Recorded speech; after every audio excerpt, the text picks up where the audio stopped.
रोए अगर शख्स कोई तो वो कमजोर कहलाता है। कौन जाने इस दुनिया में कोई किसी के लिए क्यों रोता है। अगर इतना ही आसान होता रोना तो कभी किसी शख्स का दिल ना टूटा करता। कि बुरे लगने और रोने में फर्क होता है जनाब, ये अश्कों को हर किसी पर बहाया नहीं जाता। रोका दे रोकात नइखे आँखिया से नीर रहे, लागता कि बेघातावे देहिया में तीर रहे। रोका दे रोकात नइखे आँखिया से नीर रहे, लागता कि बेघातावे देहिया में तीर रहे। तहाले कब लो के बोला दे माई रे,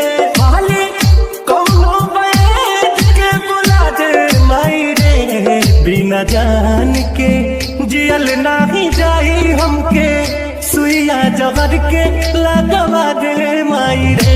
बिना जान के जियल नाही जाई हमके, सुइया जहर के लगवा दे माई रे। वो रात तुझे गमों के अंधेरों में अकेला छोड़, किसी और की ही बाहों में जाकर सो गया। तो क्या अब उसकी रातें को उजाड़ने की तमन्ना है? नहीं तो क्या आप भी उसकी खुशियों की दुआओं में सजदों में अपना सर झुकाया करती हो? हाँ। कुछ आवे समझना हम का करी, एक पल में 100 बार मरी। जितेंद्र कुछ आवे समझना हम का करी, एक पल में 100 बार मरी। उनका एक बेर दीदार करा दे माई रे, उनका एक बेर दीदार करा दे माई रे। बिना जान के जियल नाही जाही हमके, सुइया जहर के लगवा दे माई रे।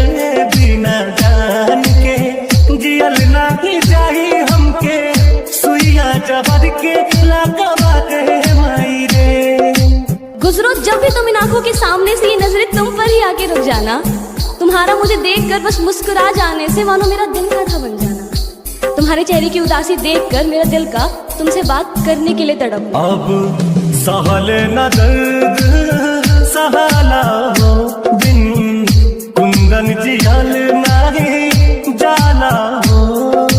जितेंद्र अब सहल न दर्द सहाला हो, बिन रितेश जियल नहीं जाला हो।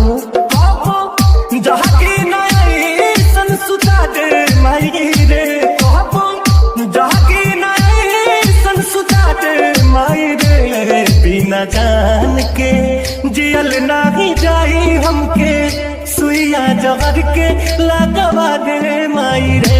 बिना जान के जियल नहीं जाई हमके, सुइया जहर के लगवा दे माई रे। जितेंद्र